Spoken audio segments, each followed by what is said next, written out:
میرا نام لاریب ہے۔ میں بچپن سے ہی بہت زیادہ خوبصورت تھی، مگر میری بدقسمتی یہ تھی کہ میں بڑی بہن تھی اور میرے والد صاحب دنیا میں نہیں تھے۔ میرا کوئی بھائی بھی نہیں تھا۔ گھر کو میں اکیلے ہی چلاتی تھی۔ بی اے کرنے کے بعد ٹیچر کی جاب کر لی تھی۔ جس اسکول میں میری جاب لگی تھی وہ ایک پرائیویٹ اسکول تھا اور وہاں بچوں کے ساتھ بہت مغز ماری کرنا پڑتی تھی۔ کبھی کسی بچے کو ڈانٹ دیتی تو اس کے والدین اگلے روز اسکول آ جاتے اور پرنسپل سے میری شکایت کرتے۔ مجھے بہت باتیں سننا پڑتی تھی اور اس نوکری سے بھی میرا گھر ٹھیک سے نہیں چل رہا تھا، کیونکہ میری 4 بہنیں اور تھیں، جس میں سے ایک بہن کی منگنی کر دی گئی تھی۔ اب وہ لوگ کہتے تھے کہ ہم نے بارات لے کر آنا ہے، لیکن ابھی تک ہماری تیاری 5% بھی نہیں ہوئی تھی۔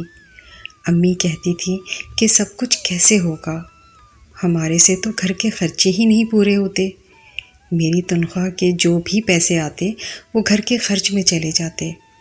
اب بہن کی شادی کے لیے میں پیسے کہاں سے لاتی؟ بہن کہتی تھی کہ میں نے شادی نہیں کرنی، ان لوگوں کو منع کر دیں، وہ ابھی ہماری مجبوری نہیں سمجھ رہے تو بعد میں بھی جہیز کے نام پر ذلیل کریں گے۔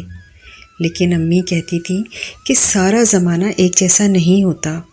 میں ادھر ادھر آن لائن جاب کر کے اپلائی کرتی رہتی تھی۔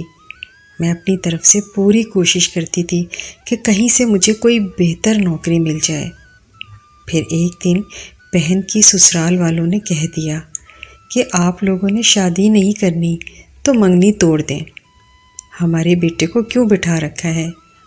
اس بات سے میں بھی بہت پریشان تھی اور ابھی آفس میں ہی بیٹھی تھی کہ مجھے ایک ای میل وصول ہوئی۔ کچھ دن پہلے میں نے سعودی عرب جدہ ایئرپورٹ پر جاب کے لیے اپلائی کیا تھا اور یہ میل وہیں سے آئی تھی اور وہ کہہ رہے تھے کہ آپ ہمارے کرائٹیریا پر پورا اترتی ہیں، ہم آپ کے لیے ویزا اور ٹکٹ خود بھیجیں گے، آپ ہماری کمپنی میں آ کر کام کریں۔ سب سے پہلے آپ کو عمرہ کروایا جائے گا اور پھر جدہ ایئرپورٹ پر آپ کو رہنے کی جگہ اور کھانا بھی فراہم کیا جائے گا۔ جب میں نے ان کی تنخواہ دیکھی تو میں حیران رہ گئی۔ وہ پاکستانی 4 لاکھ بنتی تھی۔ اتنے پیسے تو میں نے پچھلے 3 سال میں بھی نہیں کمائے تھے۔ میں بہت خوش ہو گئی۔ یہ ان لوگوں کی طرف سے اپائنٹمنٹ لیٹر تھا، کوئی مذاق نہیں تھا۔ میری تو زندگی ہی بدل جانی تھی۔ انہوں نے نمبر بھی دیا تھا۔ میں نے نمبر پر کال کر کے سب کچھ پوچھا۔ انہوں نے کہا آپ کی سی وی بہت مضبوط ہے، ہمیں اس کام کے لیے ایسی ہی لڑکی کی تلاش تھی۔ میں بہت زیادہ خوش تھی، لیکن سعودیہ جانا، گھر والوں کو چھوڑنا کوئی آسان بات نہیں تھی۔ گھر جا کر جب میں نے امی کو بتایا تو انہوں نے کہا کہ کوئی ضرورت نہیں ہے گھر سے باہر جانے کی، اتنے بھی ہمارے برے دن نہیں آ گئے کہ تمہیں ہم کام کرنے کے لیے 7 سمندر پار بھیج دیں۔ بندہ پوچھے وہاں پر تم کیسے رہو گی؟ پھر جو خاندان والے باتیں کریں گے ان باتوں کا جواب کون دے گا؟ اکیلی جوان لڑکی کو وہاں بھیج دیا، پیسوں کے لیے پتہ نہیں وہاں پر کیا کرتی ہے۔ تمہیں نہیں پتہ، لوگوں کی زبانیں بڑی لمبی ہوتی ہیں۔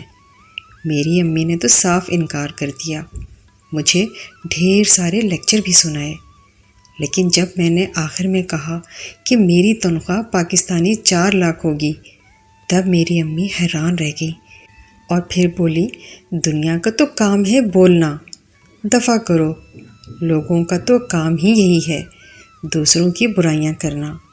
بیٹی لاریب، اچھی تنخواہ تمہیں پاکستان میں کبھی بھی نہیں ملے گی، تم وہاں پر چلی جاؤ۔ اور پھر انسان اپنا ماحول تو خود بناتا ہے، انسان خود برا نہ ہو تو اس کے ساتھ کوئی بھی کچھ برا نہیں کر سکتا۔ میں حیران تھی کہ کیسے امی نے اپنا بیان بدل دیا تھا، جیسے ٹی وی چینل بدلتے ہیں، لیکن وہ بیچاری بھی کیا کرتی ہیں۔ وہ صرف میری ماں تو نہیں تھی، 4 بہنیں اور بیٹھی تھیں گھر میں، اور ایک بہن کے لیے اتنا اچھا رشتہ آیا تھا، لیکن وہ ہاتھ سے نکل جانا تھا۔ دوسری بہن کی منگنی ٹوٹنے والی تھی۔ مجھے پتہ تھا کہ مجھے ہی کچھ نہ کچھ کرنا ہے، ہمیں بچانے کے لیے اور کوئی نہیں آنے والا تھا۔ مجھے اکیلے رہنے سے کوئی مسئلہ نہیں تھا اور کام کرنے کی تو مجھے عادت تھی، لیکن یہ بات اپنی جگہ بہت بڑی تھی کہ لوگ باتیں بنائیں گے۔ پھر امی نے کہا ہم لوگوں کا منہ بند کر لیں گے، اور جب اس گھر میں پیسے آنا شروع ہو جائیں گے تو پھر کوئی کچھ بھی نہیں کہے گا۔ میری امی ابھی دراصل کافی پڑھی لکھی تھی، لیکن شادی کے بعد ان کو میرے ابا نے نوکری نہیں کرنے دی۔ پھر جب میری امی کو ایک بہت اچھی نوکری مل گئی، وہ جب اپنے گھر میں پیسے لانے لگی تو ابا نے کہا کہ یہ تو ساری فضول کی باتیں ہوتی ہیں کہ عورت باہر نہ نکلے، عورت باہر نکل کر بے شک جاب کرے، کوئی مسئلہ نہیں۔ امی کہتی ہیں کہ جو لوگ یہ کہتے ہیں کہ ہم نے عورتوں کی کمائی نہیں کھانی، عورتوں کو نوکری نہیں کرنے دینی، جب ان کے ہاتھوں میں پیسے آنے شروع ہو جاتے ہیں تو وہ لوگ یہ سب کچھ بھول جاتے ہیں۔ یہ بات بہت تلخ ہے، لیکن ہے حقیقت، اسی لیے تمہیں پریشان ہونے کی ضرورت نہیں ہے۔ میں نے امی کی بات مان لی۔ پھر مجھے ویزا بھی مل گیا تھا۔ تھوڑے بہت پیسے تھے جو میں نے اپنے پاس رکھے۔ مجھے کپڑے بھی نئے لینے پڑے تھے۔ میں نے اپنی تیاری کر لی تھی، سارا سامان پیک کر لیا تھا۔ ان لوگوں کا بھی یہاں پر ایک آفس تھا، وہاں جا کر میں نے مزید ساری معلومات لی اور 15 دن کے اندر میں سعودی عرب کے لیے روانہ ہو گئی۔ امی نے مجھے اس طرح رخصت کیا جیسے میری رخصتی ہو رہی ہے۔ وہ میرے لیے پریشان بھی بہت تھی، پر کیا کر سکتی تھی، قربانی دینے کے لیے میں ہی موجود تھی۔ باقی بہنوں نے تو پڑھنے سے ہی انکار کر دیا تھا، صرف 2 چھوٹی بہنیں ہی پڑھ رہی تھیں۔ جنہوں نے پڑھنے سے انکار کیا تھا ان کو شادی کا بہت شوق تھا، کہتی تھیں کہ بس ہماری شادی کرا دو تاکہ ہم اپنے گھر کی ہو جائیں، اس سے بھی ہمارا کھانا پینا اور اس گھر کا بوجھ کم ہو جائے گا، ہماری اپنی زندگی ہوگی، اپنے گھر میں عزت سے بیٹھ جائیں گے۔ ایک طرح سے بات تو ٹھیک تھی، لیکن آج کل شادی کرنا کون سا آسان تھا۔ لیکن اگر میں مہینے کے 4 لاکھ گھر میں بھیجوں گی تو پھر سب کچھ آسانی سے ہو جائے گا۔ اسی لیے میں بہت زیادہ خوش تھی اور اللہ تعالیٰ کا شکر بھی ادا کر رہی تھی۔ جب ہم لوگ سعودی عرب پہنچے تو اسی کمپنی کی گاڑی ہمیں نظر آئی جس نے ہمیں ریسیو کیا، ہماری بہت عزت کی، ہمیں پھولوں کے ہار پہنائے گئے۔ میرے ساتھ 3 لڑکیاں اور بھی تھیں۔ ہم چاروں کو سب سے پہلے عمرہ کروایا گیا۔ ہم چاروں خوش قسمت لڑکیاں تھیں جو یہاں پہنچی تھیں، لیکن میں حیران اس بات پر ہوئی تھی کہ جس جگہ میری نوکری لگی تھی ان لڑکیوں نے وہاں پر کام نہیں کرنا تھا۔ وہ لوگ ان کو کہیں اور لے گئے۔ انہوں نے کہا کہ جدہ ایئرپورٹ کے لیے ہماری بہت ساری برانچیں ہیں، اسی لیے دوسری برانچوں میں یہ لڑکیاں کام کریں گی۔ جدہ ایئرپورٹ کے ساتھ ہوٹل میں مجھے انہوں نے ایک چھوٹا سا کمرہ بھی دیا جہاں پر ایک الماری لگی تھی اور ایک بیڈ تھا، بیٹھنے کے لیے ایک ٹیبل کرسی بھی موجود تھی، اندر ہی باتھ روم بھی تھا۔ انہوں نے کہا آپ یہیں پر رہیں گی۔ کمرہ کافی چوڑا تھا، لیکن میں نے خود ہی تو رہنا تھا، وہاں پر کون سا پورا خاندان بسانا تھا۔ اس کے علاوہ مجھے ناشتہ، دوپہر کا کھانا اور رات کا کھانا بھی ملتا تھا۔ کھانا کھانے میں کوئی تنگی نہیں ہوتی تھی، بہت ہی مزے کا کھانا ہوتا تھا اور آپ جتنا چاہیں کھا سکتی تھی، لیکن میں کھانا کھانے کی زیادہ شوقین نہیں تھی۔ میں بہت ہی دبلی پتلی تھی، عمر میری 26 سال کی تھی، لیکن لگتی میں 21-22 سال کی تھی۔ خوبصورت بھی بہت تھی۔ اس سے پہلے والی نوکری بھی مجھے میری شکل کی وجہ سے ہی ملی تھی، کیونکہ آج کل چاہے کوئی آفس ہو یا اسکول ہو، کوئی بھی ایسی جگہ ہو، لوگ خوبصورت چہروں کو زیادہ ترجیح دیتے ہیں تاکہ لوگ دیکھیں تو سمجھیں کہ یہاں پر تو بڑے بڑے خوبصورت اور پڑھے لکھے لوگ کام کر رہے ہیں۔ عجیب بات ہے کہ ایک خوبصورت انسان شکل سے پڑھا لکھا بھی لگتا ہے، بھلے اسے اردو بھی نہ آتی ہو، اور ایک مناسب شکل و صورت کا انسان، یا پھر یوں کہہ لیں کہ بدصورت انسان، چاہے اس نے PhD کر رکھی ہو، لیکن وہ شکل سے ان پڑھ لگتا ہے۔ یہ ہمارے معاشرے کا معیار ہے جو بالکل بھی ٹھیک نہیں ہے، لیکن یہ زندگی اور معاشرے کا حصہ ہے اور ہمیں اسی کے ساتھ چلنا پڑتا ہے۔ 2 ہفتے تک میں جدہ ایئرپورٹ پر آفس کا کام بہت ہی آسانی سے کیا۔ مجھے فائل دی جاتی اور کہا جاتا اس میں بڑے بڑے لوگ جو جدہ ایئرپورٹ سے دوسرے ملک جاتے ہیں ان کے نام لکھے ہیں، بس میں ان کے نام کی ترتیب سے ایک لسٹ بنا دوں۔ یہ کام تو بہت زیادہ آسان تھا۔ پھر مجھے پہلے مہینے کی تنخواہ بھی مل گئی، جس میں سے میں نے کافی سارے پیسے امی کو بھیج دیے۔ امی کو کال کی، وہ بہت زیادہ خوش تھیں۔ انہوں نے کہا کہ آج ہی منی آرڈر ملا ہے اور میں سوچ رہی ہوں کہ تیری بہن کی شادی کے لیے تاریخ دے دوں، لیکن پھر تو واپس کب آئے گی؟ میں نے امی کو کہا میں جلدی واپس نہیں آؤں گی، آپ بہن کی شادی کر دو۔ میں نے آپ کو آنے سے پہلے یہ بات نہیں بتائی تھی، لیکن اب میں 1 سال سے پہلے واپس نہیں آ سکتی اور میں اپنی بہن کی شادی میں شریک بھی نہیں ہو سکتی۔ کم سے کم اسے اس کی خوشیاں تو مل جائیں گی نا۔ کوئی پوچھے تو کہہ دیجیے گا کہ لاریب کو چھٹی نہیں ملی، اسی لیے وہ نہیں آ سکتی۔ اس میں کوئی جھوٹ بھی نہیں ہے۔ امی نے کہا بات تو بڑی عجیب ہے، لیکن کیا کریں؟ میں نے کہا آپ یہ پیسے شادی کے لیے رکھیں، اگلے مہینے میں پھر بھیجوں گی۔ آپ لڑکے والوں کو 2 مہینے کی تاریخ دیتے ہیں، 8 لاکھ کے اندر اندر شادی ہو سکتی ہے۔ امی نے کہا ہاں ٹھیک ہے، تو بالکل ٹھیک کہہ رہی ہے۔ بہن بھی بہت خوش تھی اور اماں بھی، لیکن پھر اچانک آفس والوں نے کہا کہ آپ کا تبادلہ دوسری جگہ کر دیا گیا ہے۔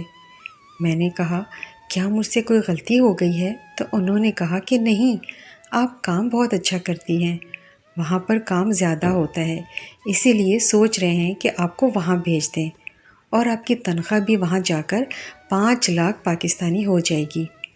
میں تو خوشی سے نہال ہو گئی تھی۔ میں نے سوچا کہ یہ تو میری قسمت ہی کھل گئی ہے، شاید میری مانگی ہوئی ساری دعائیں آج قبول ہو گئی تھیں۔ میں نے کہا ٹھیک ہے، مجھے کوئی مسئلہ نہیں۔ میں دوسری برانچ میں چلی گئی، لیکن حیرانگی کی بات یہ تھی کہ یہ جگہ آفس جیسی نہیں لگ رہی تھی۔ خیر، مجھے ایک کمرہ دکھایا گیا اور یہ بہت ہی زیادہ گندا تھا۔ اس کے بستر سے بھی بدبو آ رہی تھی۔ اس کے علاوہ جو کھڑکیوں کے شیشے تھے ان میں سے کچھ دکھائی نہیں دیتا تھا، کیونکہ ان کے اوپر مٹی لگی ہوئی تھی۔ میں حیران تھی کہ یہ جگہ چھوٹی سی تھی اور یہاں صفائی ستھرائی بالکل بھی نہیں تھی، اور آفس والوں نے کہا تھا کہ یہ ایک بڑا آفس ہے، لیکن یہاں پر تو حالات ہی نہیں ہیں۔ سوچا کہ میں مینیجر سے کہتی ہوں کہ مجھے کوئی صاف کمرہ دے دیا جائے، لیکن میرے قدموں تلے زمین نکل گئی۔ جب میں نے دروازے کو کھولنے کی کوشش کی تو وہ کھلا ہی نہیں۔ مجھے احساس ہوا کہ دروازے کو باہر سے لاک کر دیا گیا ہے، شاید یہ کسی نے غلطی سے کر دیا تھا۔ لیکن میں بہت گھبرا گئی۔ میں نے دروازے پر دستک دینا شروع کر دی کہ میں یہاں پر ہوں، مجھے کھول دو۔ میرے دل کی دھڑکن بہت تیز ہو گئی تھی اور مجھے بہت ڈر لگ رہا تھا، لیکن تھوڑی دیر کے بعد دروازہ باہر سے ہی کھلا اور ایک شخص آیا۔ میں نے کہا کہ مجھے یہاں پر کس نے بند کیا تھا؟ اس نے کہا غلطی سے بند کر دیا ہوگا، آپ پریشان نہیں ہو۔ میں نے کہا مجھے یہاں سے جانا ہے، تو اس نے اچانک سے 2 قدم آگے بڑھ کر مجھے روک دیا اور ہلکا سا دھکا دے کر دروازے کو بند کر کے لاک کر دیا۔ چابیاں اس نے اپنی جیب میں رکھ لیں۔ میں نے کہا کہ تم نے دروازہ کیوں بند کیا ہے؟ میرا دل پوری طرح دھڑک رہا تھا۔ مجھے اپنے دل کی دھڑکن کانوں میں سنائی دے رہی تھی۔ ایسا لگتا تھا کہ میں مر جاؤں گی۔ مجھے سمجھ آ گئی تھی کہ میرے ساتھ کیا ہونے والا ہے۔ اس نے کہا کہ ہم لوگوں نے تمہارے مینیجر کو تمہاری قیمت ادا کی ہے اور میں اب اپنا منہ بند رکھوں۔ اس شخص نے مجھے دھکا دے کر گرا دیا۔ اس کے بعد مجھ سے میری سب سے قیمتی چیز چھین لی گئی۔ میرے ساتھ اتنا برا سلوک کیا کہ میں بتا نہیں سکتی۔ مجھے ابھی بھی یقین نہیں ہو رہا تھا کہ میرے ساتھ یہ سب کچھ ہو گیا تھا۔ اس کا مطلب یہ سب لوگ جھوٹ بول رہے تھے۔ یہاں پر کسی بھی لڑکی کو نوکری کے لیے نہیں بلایا گیا تھا۔ سب کچھ جھوٹ تھا۔ یہ لوگ فراڈیے تھے۔ اس طرح سے دوسرے ملکوں سے لڑکیوں کو غلط کام کروانے کے لیے بلایا جاتا تھا۔ وہ شخص جاتے جاتے میری ہتھیلی پر پیسے بھی رکھ کر چلا گیا، جو پاکستانی 2 لاکھ روپے بنتے تھے۔ اس نے کہا، تمہاری قیمت تو میں نے باہر ادا کر دی تھی، لیکن تم اتنی خوبصورت ہو کہ یہ میں تمہیں خوش ہو کر دے رہا ہوں۔ اگلے ہفتے میں دوبارہ آؤں گا اور تمہارے ہی پاس آؤں گا۔ ویسے میرا نام صہیب ہے۔ مجھے اس کی باتیں سنائی نہیں دے رہی تھیں۔ میرے کانوں میں جیسے کسی نے گرم گرم سیسا ڈال دیا تھا۔ میں اپنی حالت کو سنبھال کر بیٹھی تھی۔ ابھی 2 ہی گھنٹے گزرے تھے کہ ایک اور شخص کمرے میں داخل ہوا۔ اس نے بھی وہی کیا۔ میری حالت تو ایسی تھی کہ دشمن کی حالت بھی ایسی نہ ہو۔ صبح ہوئی تو مجھے ایک عورت نے جگایا۔ اس نے کہا، یہ لو تمہاری آج کی کمائی۔ اس نے مجھے کچھ پیسے دیے۔ پھر میں نے کہا کہ تم لوگ میرے ساتھ یہ سب کیوں کر رہے ہو؟ پھر اس نے کہا کہ تم جیسی پاگل لڑکیوں کے لیے ہی تو یہ سب کچھ ہوتا ہے، جن کو پیسے کا لالچ ہوتا ہے۔ تم صرف ایک آن لائن اپلیکیشن دیکھ کر کسی کی باتوں میں آ کر اپنا ملک چھوڑ کر یہاں آ گئی۔ تم سے زیادہ بیوقوف کون ہو سکتا ہے؟ تمہیں کیا لگتا ہے جدہ ایئرپورٹ پر تم جیسی لڑکیوں کو جاب دی جائے گی؟ پاگل لڑکی، وہ سب تو ایک ڈرامہ تھا۔ وہاں پر جن لوگوں کی لسٹ تم روز بناتی تھی وہ گاہکوں کی لسٹ تھی کہ وہ سب تمہارے پاس ہی آئیں گے، اور تم نے اس پر اپنے سائن بھی کر دیے تھے کہ یہ کام میں اپنی رضامندی سے کر رہی ہوں۔ لیکن فکر مت کرو، اتنے پیسے تمہیں مل جائیں گے کہ مہینے کے 4 سے 5 لاکھ بنا لوگی۔ اپنے خاندان والوں کو پیسے بھی بھیج دینا اور ان کو کہنا میں یہاں پر جدہ ایئرپورٹ پر نوکری کرتی ہوں۔ وہاں پر کسی کو پتہ نہیں چلے گا۔ وہ لوگ بھی خوش اور ہم بھی خوش۔ تمہارا کام بھی چلتا رہے گا۔ میں نے اس عورت کے منہ پر تھپڑ دے مارا۔ میں نے کہا، تم کتنے برے انسان ہو، تمہیں مرنے کے بعد دوزخ ملے گی۔ پر وہ ہنسنے لگی اور کہنے لگی، میں پہلے سے ہی دوزخ میں ہوں، اور آج تو تم نے میرے منہ پر تھپڑ مار دیا۔ ویسے ہی تمہارے ساتھ بہت برا ہوا ہے اور تم گھبرائی ہوئی بھی ہو، اسی لیے برداشت کر لیا۔ لیکن آئندہ ایسی حرکت کی تو جو یہ کلائنٹ آتے ہیں یہاں تمہارے پاس، ان کو میں ہی اندر بھیجتی ہوں۔ اتنے آدمی اندر بھیجوں گی کہ 2 دن میں تمہاری روح ہی نکل جائے گی۔ مجھے اس عورت سے بہت زیادہ خوف آیا، لیکن میں نے اس سے معافی نہیں مانگی اور وہ چلی گئی۔ اس کے بعد مجھے وہ لڑکیاں بھی وہیں نظر آئیں جو پاکستان سے میرے ساتھ آئی تھیں۔ ان کا کہنا تھا، ہمارے ساتھ بھی یہی سب کچھ ہوا ہے۔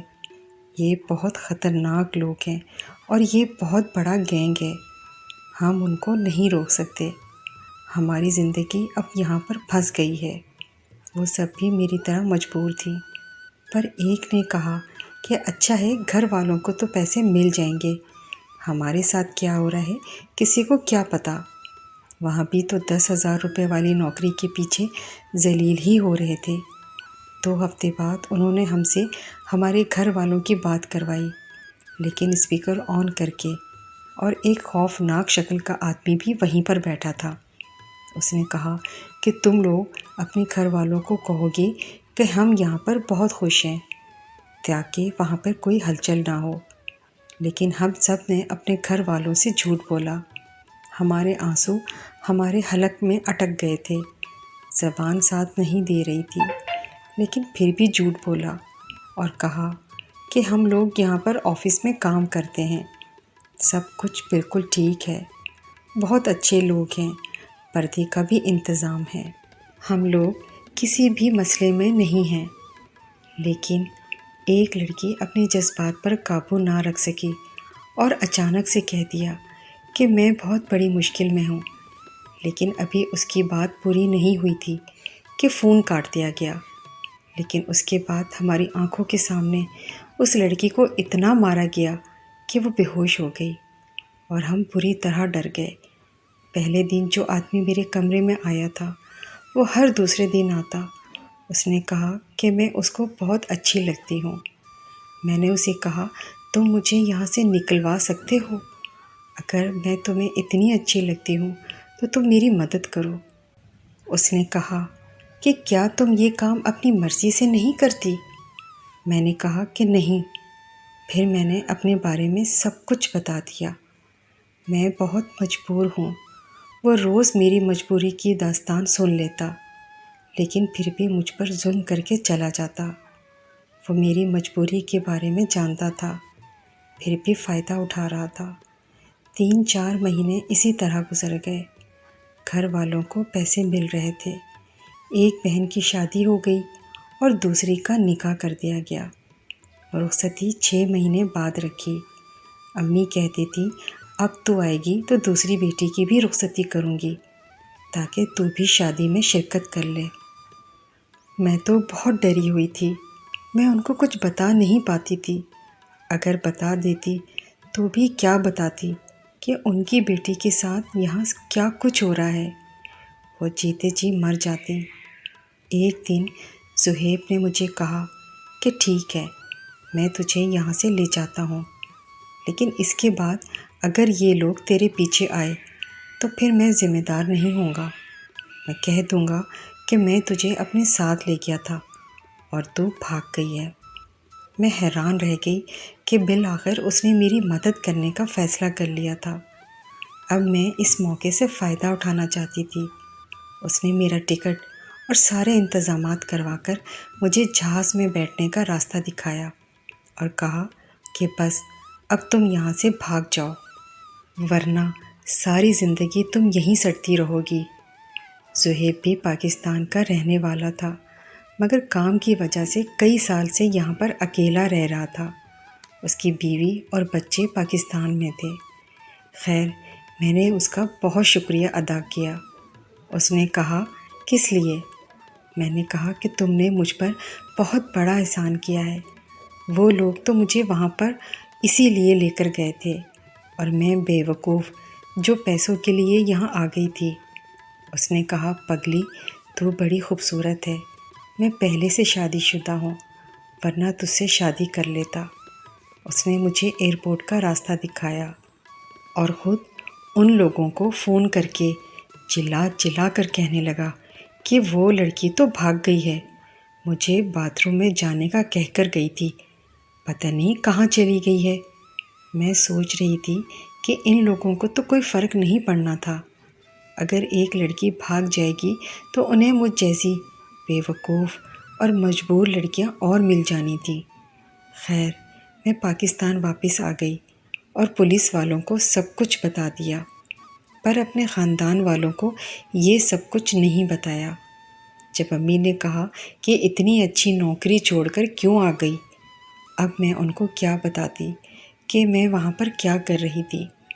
امی کی باتیں سنتی رہتی کہ 4 لاکھ کی نوکری چھوڑ کر آ گئی ہے، یہ لڑکی پاگل ہے، اب اس گھر کا کیا ہوگا۔ باقی میرے میں اتنی ہمت نہیں تھی کہ گھر چلا سکوں، لیکن پھر بھی خود کو کسی طرح سنبھال کر ایک چھوٹی موٹی نوکری کر لی۔ میری امی مجھے پورا دن تانے دیتی رہتی، لیکن وہ نہیں جانتی کہ میرے ساتھ کتنا برا ہوا ہے، اسی لیے میں خاموش رہتی ہوں، ان کو بتاتی بھی نہیں، لیکن وہ میرا بہت دل جلاتی۔ اب میں یہاں پر 25,000 روپے والی نوکری کرتی ہوں۔ امی کو کہتی ہوں کہ اسی میں گزارا کریں، مگر اب ہر وقت مجھ سے لڑتی رہتی ہیں۔ کیا دنیا میں سب کچھ پیسہ ہی ہوتا ہے؟ پیسے کے علاوہ آپ کی کوئی عزت نہیں؟ میں سوچتی ہوں کہ سب کچھ امی کو بتا دوں، شاید انہیں میری حالت پر رحم آ جائے۔